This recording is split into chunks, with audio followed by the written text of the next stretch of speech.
It was just really a normal day. I'm a rep, I'm on the road, going around to see customers. I was coming the back way through to Puki, and when I came round the corner, a car was right in front of me on my side of the road. Hit the brakes, fell onto the steering wheel, and that was it. It was just a massive bang. And then I woke up. And he's got one leg in plaster, and the other leg's got the weights on it. Oh shit, you know how you feeling? Yeah, I'm alright, yeah.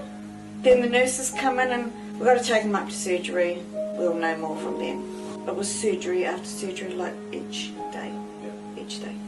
And I remember coming around the corner to see him, and he was in so much pain. He was hooked up to all this stuff. I walked out. I was like, no, I don't think so. I didn't go to see him much in the hospital just because it was quite hard for me just to see him vulnerable like that. I think it got to the stage where he'd been in there so long, so many operations, so much pain, and I just said to him, tell me honestly what you think. He goes, do you want the truth? And I said, yep, what would you do? Because he said I could stay in another month, take more muscles out of his shoulder or whatever to try and save the leg. And he said, I'd have it off.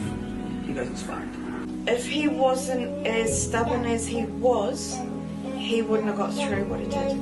Because his determination, his attitude, a lesser man couldn't have done that. But recovery was a long process, and the family and the kids and everybody that came up, you know, you wouldn't have got through it without them. We'd all think how are we going to make it better, and all that, like how are we going to get around what Dad's got. We all stuck together, like they would come and talk and make me feel better, so it did affect us, but we all stuck together and made it feel better.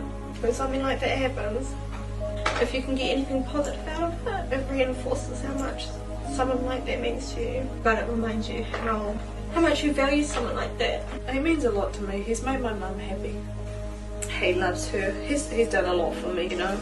I had a father, but I didn't have a dad, and he's been my dad. Because he's a good dad, he's a great dad, and he really steps up, so that's where it all comes in when it's like it's not fair, when all he does is want to provide and give to his family, and then something shit like that happens. He's come out a better person, I think, from it. His mindset is if you can't control it, there's no point complaining or crying about it. You know, he's very black and white like that. So having mum and dad both be tough helped. I'm grateful that I grew because of the accident in our marriage, with us as a family, with appreciating the small stuff doesn't matter. And I think trying to be positive, like you can go in now, just say for me, and you can walk, you know. So it's getting people like, oh, it's the end of the world, but it's actually not, you know. Just say to people, look, things are going to happen, you know, good and bad, but you just got to get through it, because then you will be right. And positive attitude, I think, is, you know, what it's about, is get you through. So I draw upon the memory of all the stories that I wanted from, and I covered in the warmth of nightshade. And I mark myself with a symbol of